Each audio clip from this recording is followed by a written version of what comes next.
The rain was relentless, hammering down on the rusted rooftops of Briarcliff, a town with secrets as old as its cobblestone streets. Detective Evelyn Grant stood at the edge of the waterfront dock, her trench coat soaked, her fingers trembling as they gripped a cigarette she hadn't lit. The faint glow of the police tape reflected off the murky water below. Behind her, the flashing red and blue lights danced in the rain like a warning she couldn't yet decipher. The body had washed up an hour ago, a young woman, her face unrecognizable from days in the water, a crescent-shaped scar on her forearm, the only identifying feature. Evelyn recognized the mark immediately, and her chest tightened. 6 months ago, she had seen the same scar on a girl named Leah Carter, a missing waitress from a roadside diner 2 towns over. Leah's disappearance had been dismissed by the department as a runaway, but Evelyn had never bought it. Now Leah was back, silenced forever. The medical examiner, Dr. Khalid, crouched by the body, muttering to himself as his gloved hands examined the bloated corpse. "No obvious signs of trauma," he said without looking up. "But the lungs tell me she didn't drown here. She was dumped." Evelyn stared out at the choppy waters. Dumped means someone wanted her found. "Or someone made a mistake," Khalid replied, standing and peeling off his gloves. Either way, this wasn't random. Behind her, Officer Torres approached, holding a plastic evidence bag containing a crumpled, waterlogged envelope. "This was in her pocket," he said, handing it to her. "It's barely legible, but there's a name. Violet Dawson." Evelyn froze. That name hadn't crossed her mind in years, but it still carried the weight of a cold case that had haunted her early career. Violet Dawson had vanished a decade ago, leaving behind a trail of blood in her suburban home, but no body.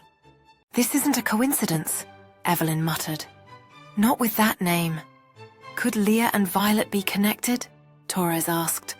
"Or someone wants me to think they are?" Evelyn's eyes narrowed. She dropped the cigarette into the water and turned back to the scene. "Dig into everything about Leah's life. Family, friends, old employers. And I want every scrap of information on Violet Dawson's case on my desk by morning." Torres nodded and jogged back to the squad car. Evelyn stayed rooted to the spot, watching the rain blur the city lights across the bay. Someone was sending a message, and if history had taught her anything, it was that messages like these always came with strings attached. By the time Evelyn returned to her office, the rain had subsided, leaving the streets damp and glistening under the pale light of street lamps. The precinct was eerily quiet at this hour, the hum of computers and the occasional shuffle of papers the only sounds. She closed the door behind her and tossed the evidence bag onto her desk, staring at the smudged ink on the envelope. "Violet Dawson," she whispered, running her finger over the name. There was something else scrawled beneath it, a partial address. The ink had bled too much to make it out entirely, but the first few letters of the street name looked like Ha. Her mind raced. Was it Harris Avenue? Harrow Street? Both were in Briarcliff. Her phone buzzed, cutting through her thoughts. She glanced at the screen. A text from an unknown number.